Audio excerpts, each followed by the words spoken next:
Alavere külavanem Meeli Kuuli juhtimisel suudab kogukond üheskoos palju ja täita olulisi eesmärke. Eelmisel aastal seati eesmärgiks koguda raha korvpallikorvi konstruktsiooni jaoks.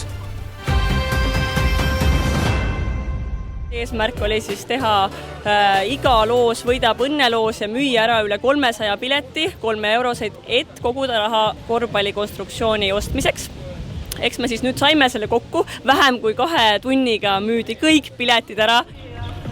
See lugu on nüüd lõpetatud ja ootel on järgmised vajadused, mida täita.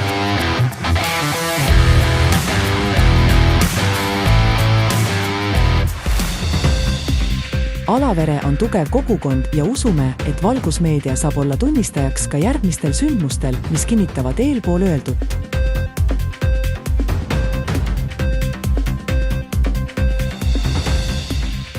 Talgud peetud ja külaplats on muudetud peoplatsiks, et pidada maha tänaseks hilinenud volbripidu.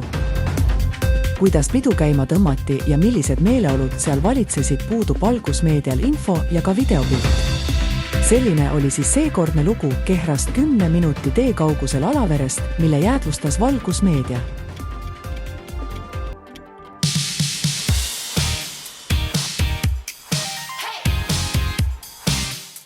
Valgusmeedia kajastab erinevaid sündmusi. VM24 uudised on projekt, mis ei ole rahastatud ega toetatud ühegi omavalitsuse poolt, mida ekslikult arvatakse. Minu elust lahutamatu osa.